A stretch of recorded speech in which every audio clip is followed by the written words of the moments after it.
Hola, buenas, ¿cómo andan? Este es un episodio más de Español Argentino Podcast. En el episodio de hoy vamos a hablar del Papa Francisco.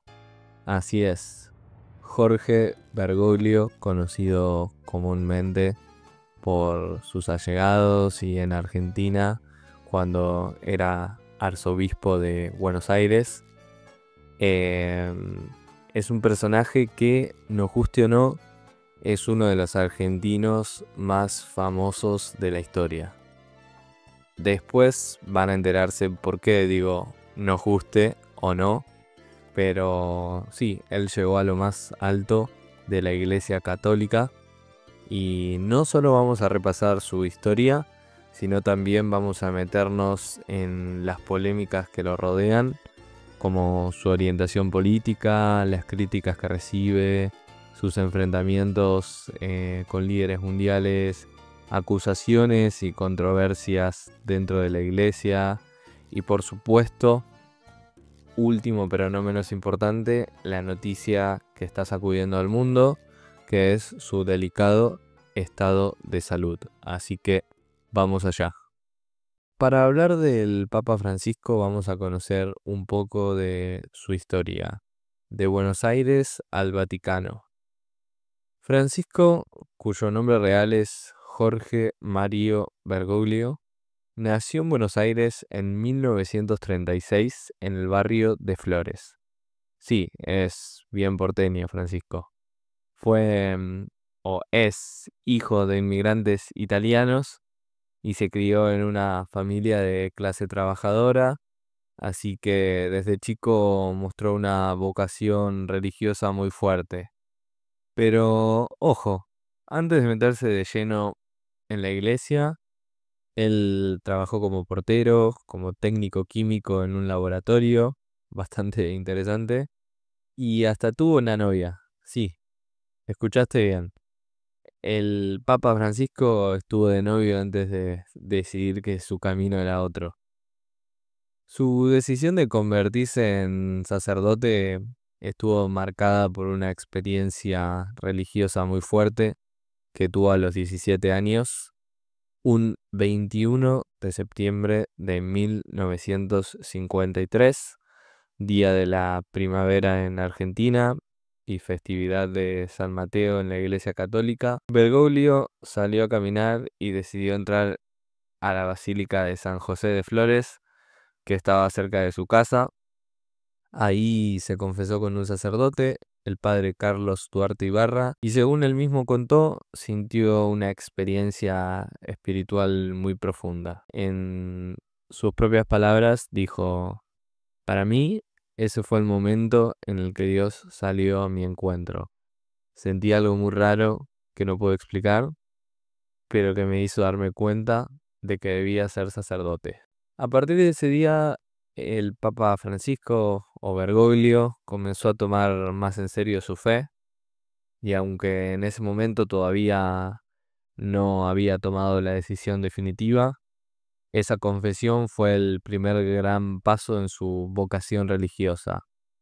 Más adelante, cuando tenía 21 años, tuvo un problema de salud muy grave, sufrió una infección en los pulmones y tuvieron que extirparle una parte del pulmón derecho, así que durante esa enfermedad sintió que su vida estaba en manos de Dios y reforzó aún más su decisión de convertirse en sacerdote. En 1958, él ingresó al seminario jesuita y comenzó su camino hacia el sacerdocio, que lo llevaría muchos años después, como todos sabemos, a convertirse en el Papa Francisco. En el año 1998 se convirtió en el arzobispo de Buenos Aires, la máxima autoridad de la Iglesia Católica, y en 2001 fue nombrado cardenal en el Vaticano. Ya estaba en lugares importantes para esa época. Más adelante siguió su carrera tanto en Buenos Aires como cuando se lo requería en la Santa Sede en Roma. Y tras la renuncia del Papa Benedicto XVI, se convirtió en el primer papa latinoamericano de la historia. Así que, bueno, acá es donde empieza lo más interesante. Pero antes, ¿querés llevar tu español al siguiente nivel y al mismo tiempo apoyar este podcast? En mi Patreon vas a encontrar material exclusivo, ejercicios, episodios extra y mucho más para seguir mejorando tu español con contenido auténtico y enfocado en el español de Argentina. Además, tu apoyo me ayuda a seguir mejorando este podcast cada semana. Sumate a la comunidad exclusiva junto a mis otros estudiantes en patreon.com/argentutor y hace que tu aprendizaje sea aún más completo. Te espero por ahí. Vamos con Francisco y la política. Muy pocas personas se atreven a hablar de esto, pero bueno, yo quiero contarles todo. ¿Francisco es de izquierda o es de derecha? Digamos que desde que asumió como papa, dejó en claro que tenía una visión diferente a la de sus predecesores. Se mostró muy cercano a los sectores más pobres, promovió discursos contra el capitalismo salvaje y criticó fuertemente la desigualdad. Esto hizo que muchos lo etiquetaran como un papa de izquierda. Sus detractores lo acusan de tener simpatías con el populismo y con líderes latinoamericanos de izquierda, que más adelante les voy a contar. Y ha sido señalado como un crítico del imperialismo norteamericano y un defensor de modelos económicos alternativos. Pero bueno, vamos con algunos ejemplos concretos. Su relación con el kirchnerismo en Argentina, Néstor y Cristina Kirchner, que al principio fue tensa, pero con el tiempo se acercó y cuando asumió como papa, Cristina fue una de las primeras en visitarlo y después de eso hubo gestos de cercanía y esos gestos de cercanía prevalecen hasta el día de hoy porque Francisco sigue muy cercano a ciertos líderes de la izquierda en Argentina que son muy muy polémicos, algunos de ellos con causas penales, judiciales. Él tuvo críticas muy fuertes al capitalismo, como ya les había adelantado antes. Ha dicho frases fuertes como esta economía mata, en referencia a la desigualdad y la explotación, como también ha denunciado el poder de las grandes corporaciones y la especulación financiera. También su vínculo, como había dicho antes, con líderes de la izquierda, como Evo Morales, fuertemente cuestionado no solo en Bolivia, sino en todo el mundo, Lula da Silva y Gustavo Petro, generó aún más críticas de los sectores más conservadores. También quiero agregar que él es un papa muy austero, no utiliza, por ejemplo, cosas de oro, cosa que otros papas utilizaban mucho, así que, bueno, tiene un estilo muy, muy característico. En realidad no es que sea un militante de izquierda el papa, también ha tenido gestos con líderes de derecha y ha criticado el socialismo en algunos contextos, así que es de izquierda o de derecha, bueno, depende a quién le preguntes. Lo que está claro es que su postura genera amor y odio en partes iguales. Yo opino que es una persona muy importante y por eso hay que brindarle todo el respeto que merece, porque Argentina tiene en su gran mayoría una población católica, aunque bueno, la religión y puntualmente la católica en los últimos años ha caído mucho y está perdiendo muchísima popularidad por muchísimas razones, pero bueno, de todas maneras Argentina continúa siendo un país fuertemente católico y por eso él se merece el respeto por ser una figura tan, tan grande independientemente de su postura política, aunque muchísimos afirman, más que nada los más de derecha, afirman que es un gran títere del poder político en Argentina de izquierda, del partido peronista, pero bueno, vamos a dejar ese debate para quien corresponda. Acá les estoy contando un poco de la historia, su contexto, las críticas que ha recibido y para que ustedes tengan toda la información y las herramientas para conocer un poco más sobre este personaje tan importante para Argentina y para el mundo. Otra cosa interesante es su relación con la comunidad LGBT. Francisco ha sido más abierto que otros papas en este tema, pero bueno, sigue siendo una figura ambigua. Ha dicho frases como ¿quién soy yo para juzgar sobre los homosexuales? Permitió, por ejemplo, la bendición de parejas del mismo sexo, aunque sin reconocer el matrimonio. Y al mismo tiempo mantiene la doctrina tradicional de la iglesia sobre la familia. Así que este tipo de posturas genera enojo tanto en los sectores conservadores que lo acusan de ser demasiado progresista como en los sectores LGBT que le piden medidas más concretas. Bien, vamos a los cambios dentro del Vaticano. Francisco ha intentado reformar la iglesia y hacerla lo más transparente posible, pero se ha enfrentado a una resistencia de sectores poderosos, obviamente, dentro del Vaticano. Ha luchado contra la corrupción en el Banco del Vaticano, que fue un problema muy grande durante muchas décadas. Ha despedido a cardenales influyentes que estaban envueltos en escándalos.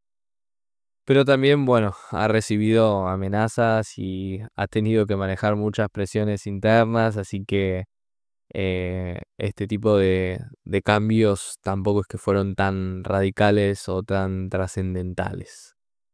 Vamos a las grandes polémicas de su papado. Como todos deben saber, se deben imaginar, ser papa no es fácil y Francisco ha estado en el centro de varias polémicas. Acá te cuento algunas de las más fuertes. Los casos de abuso en la iglesia. Este es uno de los temas más oscuros del Vaticano y una de las grandes manchas de la Iglesia Católica, tristemente. Francisco ha tomado medidas contra estos abusos, pero muchos lo acusan de no hacer lo suficiente y ha protegido a algunos obispos cuestionados, muy cuestionados, y por eso ha sido criticado por no actuar con más firmeza. En Chile, por ejemplo, sin ir más lejos, defendió a un obispo acusado de encubrir abusos y, bueno, después de eso tuvo que pedir disculpas. Algunas curiosidades de Francisco que quizás no sabías son que él es fanático de San Lorenzo. Sí, el Papa es futbolero, obviamente es argentino, y sigue a su club, a su equipo de toda la vida, que se llama San Lorenzo de Almagro, aunque según él hace como 30 años que no ve un partido, así que no sé, ¿qué opinan ustedes? ¿Le creemos o no le creemos? Pero bueno, es un dato curioso de todas maneras. Otra cosa es que él no vive en los lujosos aposentos papales. Como les dije antes, a diferencia de sus predecesores, eligió vivir en una residencia más sencilla dentro del Vaticano y bueno, tampoco usa piezas de oro ni cosas demasiado ostentosas. Siempre trata de mantener la simpleza en su vida, de ser una persona austera y humilde. También otra curiosidad es que cuando él estaba en su época de arzobispo de Buenos Aires, él mismo se preparaba sus comidas, nada de chefs exclusivos ni nada de eso. Eso demuestra otra vez que es una persona muy simple. Y también para cerrar esta idea, es el primer papa jesuita de la historia. Los jesuitas suelen evitar estas posiciones de poder dentro de la iglesia, pero bueno, Francisco rompió con esa tradición. Ahora vamos con lo que probablemente muchos están esperando, que es su estado de salud, y con esto encaramos la parte final de este episodio. ¿Qué es lo que está pasando con Francisco? Esta noticia tiene en vilo al mundo, pero bueno, la realidad es que Francisco tiene 88 años y como cualquier persona de esa edad, la salud empieza a jugarle en contra. y en los últimos años tuvo varios problemas, cirugías, problemas de movilidad, infecciones respiratorias y ahora tiene una doble neumonía que lo tiene internado en Roma. Así que la situación es tan delicada que el Vaticano ya tiene listos los detalles de su funeral. Y sí, aunque suene fuerte, la Guardia Suiza, que es la que protege al Papa, está ensayando el protocolo para su muerte. ¿Qué es lo que sabemos hasta ahora? Está internado, pero respira por sí solo. También se mantiene activo e intenta hacer algunas tareas del trabajo, aunque bueno, con altibajos. Y otra cosa que suena fuerte, pero ya está decretada, es que él ya eligió dónde quiere ser enterrado y no será en la Basílica de San Pedro, sino en la Basílica de Santa María la Mayor en Roma. Y bueno, quizás lo más llamativo, también fuerte, es que él mismo admitió en sus palabras, no sé si la voy a contar esta vez, haciendo referencia de que esta vez podría no lograrlo, no sobrevivir a este problema de salud que está teniendo. Así que bueno, todo esto, como se imaginarán, generó una ola de rumores impresionante y noticias falsas, fake news en redes sociales, pero el Vaticano insiste en que por ahora sigue estable. ¿Qué pasaría con Francisco si, si muere? Si llega a fallecer, se activa automáticamente un protocolo que se llama sede vacante, donde se organiza el funeral y, lo más importante, el cónclave, que es la elección del nuevo papa. Pero bueno, Francisco ya dejó su marca en la iglesia y su estilo progresista, sus posturas sobre temas polémicos como la homosexualidad, los abusos dentro de la iglesia y la lucha contra la pobreza hicieron que su papado fuera muy diferente a los anteriores. Incluso en sus últimos meses tomó varias decisiones para que su legado continúe, como nombrar cardenales que comparten su visión. Y bueno, hasta acá me parece que llegó el episodio de hoy. Un tema fuerte, sin dudas, pero muy interesante para entender más sobre la iglesia y sobre cómo un argentino llegó a convertirse en una de las figuras más importantes del mundo. Así que déjame en los comentarios qué opinás de Francisco. ¿Te gusta su estilo o preferís otros papas del pasado? Si querés, puedes escribirme en mi Instagram, @argentutor, donde siempre estoy compartiendo contenido para aprender español con un toque bien argentino. Y muchas gracias, será hasta el próximo episodio.